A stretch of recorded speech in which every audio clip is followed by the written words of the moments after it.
Hey, folks, welcome to another episode of Cutter One. I am your host, Jay, just Jay, your resident troublemaker and your resident culture warrior. Hope you're all doing well. All right, so let's get right down to it. Let's cut to the chase. According to this article I'm about to bring up, we're going there. We're going there.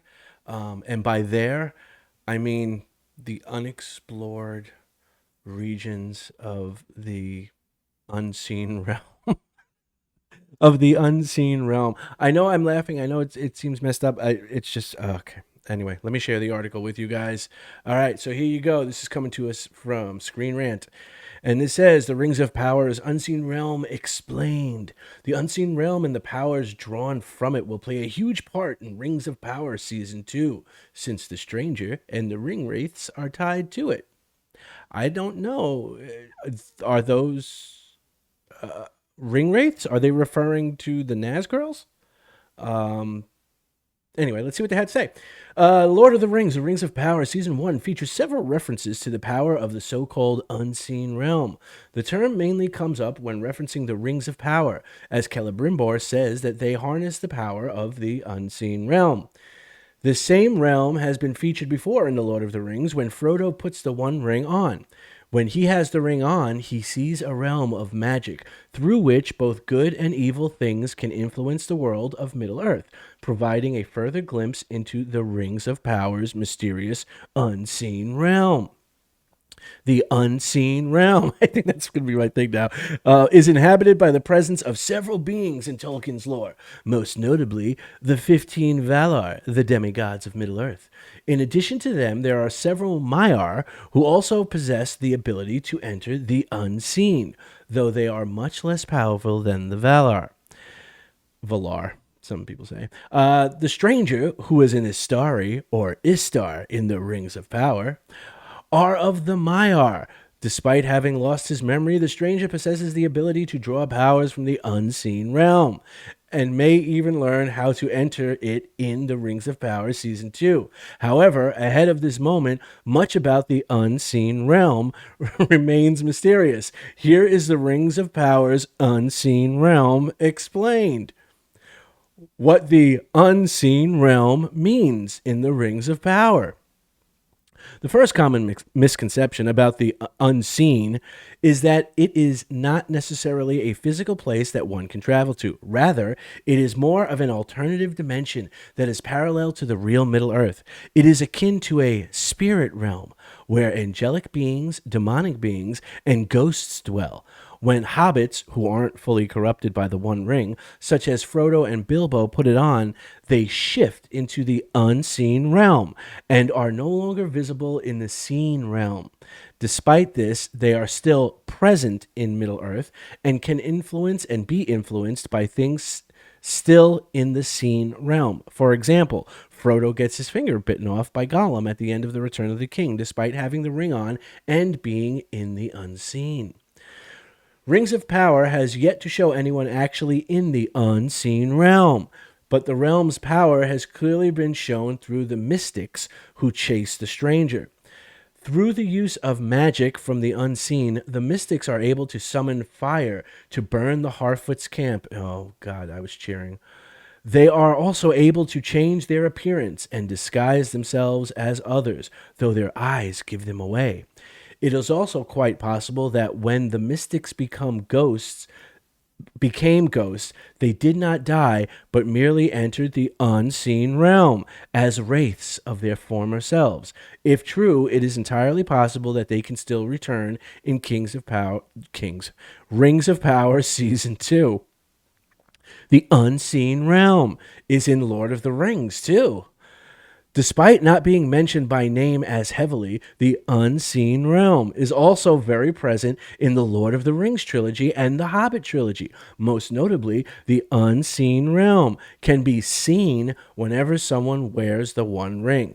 While Frodo is able to perceive other beings in the scene, he becomes invisible to them. However, when Sauron wears the One Ring, he is able to perceive and influence anyone who is also wearing one of the Rings of Power. Similarly, Galadriel, despite differences in her character between the show and the movies, is able to summon a certain amount of power from the unseen during her speech to Frodo in the Fellowship of the Ring using her own ring of power. Aside from Sauron and ring bearers, there are other beings in Lord of the Rings who have ties to the unseen realm. As a Maiar, Gandalf draws his power from the unseen. This can be seen when he yells at Bilbo at the beginning of the Fellowship of the Ring. He appears to grow larger, drawing shadows about him, and his words become loud and commanding. Gandalf also uses the power of the unseen realm throughout the series when battling beings such as the Balrog and the Witch King of Angmar. Finally, Gandalf, much like the stranger in the Rings of Power, uses a staff to channel power from the unseen into the seen world. Like the Valar and the Maiar, the ring wraiths are also beings that straddle the border between both the seen and unseen worlds. While once human, the corruption caused by their rings of power drew them into the unseen. By the time of the Lord of the Rings, the majority of their souls lie within the unseen, while their black, shadowy forms in the seen world are merely an echo of their former human selves. Furthermore, the Morgul blade the Witch King carries was so potent because a shard from the knife had the power to draw someone into the unseen realm. The unseen realm will play a big role in Rings of Power Season 2. There are several reasons why the unseen realm will be much more heavily featured in Rings of Power Season 2. The stranger is heading to Rhûn, an area Tolkien barely explored. According to the mystics, the stranger will learn more about his power, supposedly his ability to tap into the unseen, in these new lands of Rhûn to the east. It's possible that the star constellation, which the mystics call the Hermit's Hat, could lead to a gateway to the unseen realm. In addition to the Stranger's Quest, the newly forged Elven Rings of Power are also tapping into the power of the unseen realm, a fact Celebrimbor makes clear. Forged with a small portion of mithril, which contain trace amounts of the light of the Silmarils, the rings now possess a magic power unlike any other currently in Middle-earth. It is important to note that without Halbrand's help in forging the Rings of Power, the elves wouldn't have gotten far in harnessing the power of the unseen. Halbrand, who is Sauron in disguise, is a Maiar, who by nature have powerful ties to the unseen realm. Finally, the Rings of Power Season 2 will explore the unseen realm through the ring wraiths, who will soon present themselves in the series. Once the other Rings of Power have been forged, Sauron, possibly under the guise of Halbrand, will present 9 rings to several kings of men. Whether those men have been seen in the show yet is unclear. In addition to revealing the Witch King of Angmar, Rings of Power Season 2 will also likely reveal Khamûl, the king of Rhûn. This wraith is known as Sauron's second in command among the Nazgûl, and may already have ties to the unseen realm by hailing from the land of Rhûn.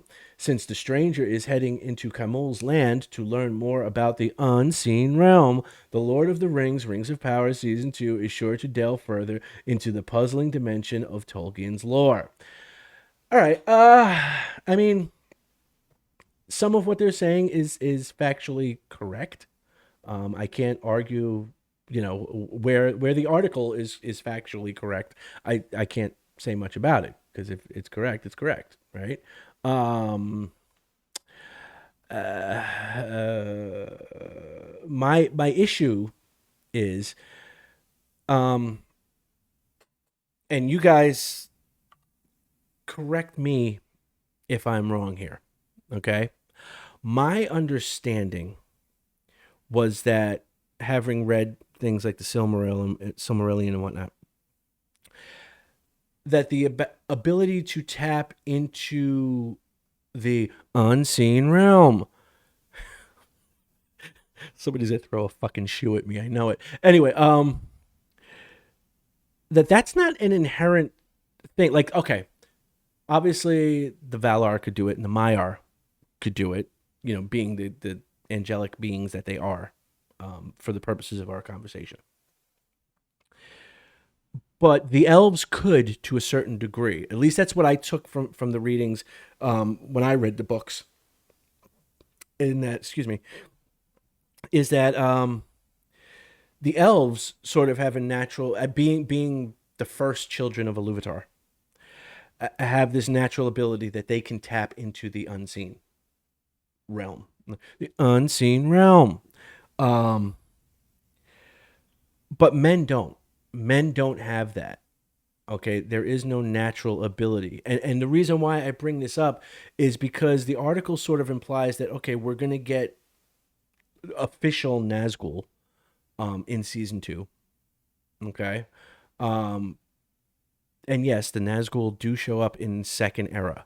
Okay, that I having them show up in the second age is not breaking lore. They do show up in the second age. Um, so that's fine. But the Nazgul or the ring wraiths are the ring wraiths because of the rings. In other words, men and hobbits also do not have an innate ability to tap into the unseen realm. Um, they just don't. So the only way that they can is through an object, i.e., the rings of power or the One Ring in Frodo and Bilbo's case. Um, so if that is in fact the case, how do you explain these mystics? Because they don't have rings. The first rings made, at least in the TV show, are the elven rings that we just saw that were made at the end of season one. So if humans do not have an innate ability to tap into the unseen realms, I'm not going to do it. I was going to do it, but I like you guys too much. I didn't do it. Okay. How are these mystics doing that? Like, how would they have one foot in the unseen and one foot in the seen, as the author of the article is trying to imply, and also as the show would imply? Um, they can't be ring wraiths. They don't have rings. And like I said, my understanding, having read the books, is that humans or men, let's call them men. I think somebody pointed out that stop calling them humans. Yes, men in Tolkien's world in Middle Earth don't have that natural ability to tap into the unseen realm.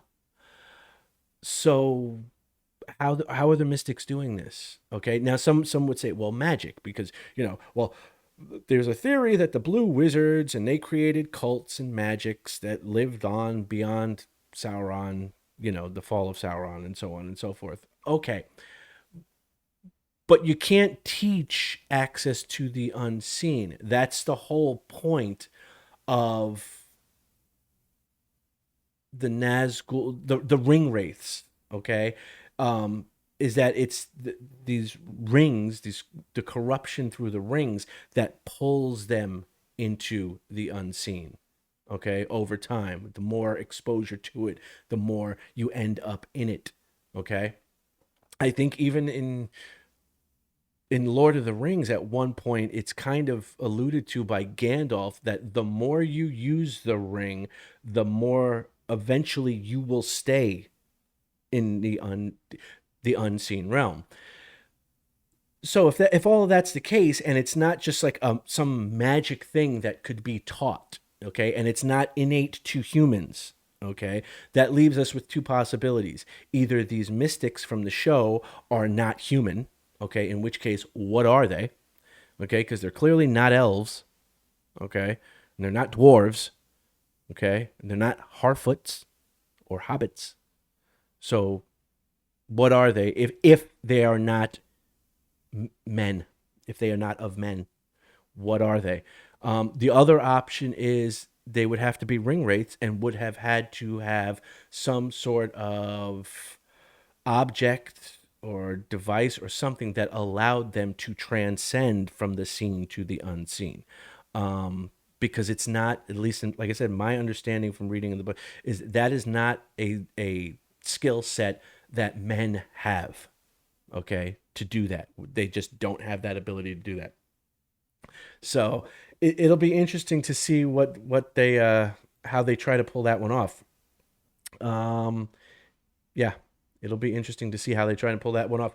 But anyway, it's just food for thought. It was just I saw the article and I thought it was interesting. Again, they get a lot right. There's some stuff that I'm like, oh, that doesn't make any sense. But it is what it is. Let me know what your guys' thoughts are.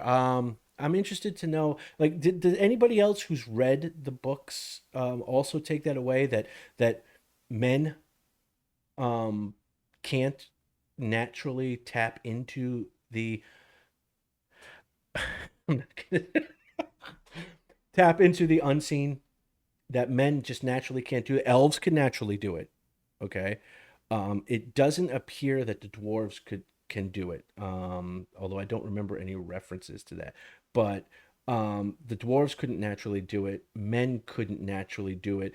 Hobbits slash Harfoots couldn't naturally do it. Well, the Harfoots are fucking hobbits, so hobbits couldn't do it. Um, Elves seem to be the only ones that had that natural ability to do that.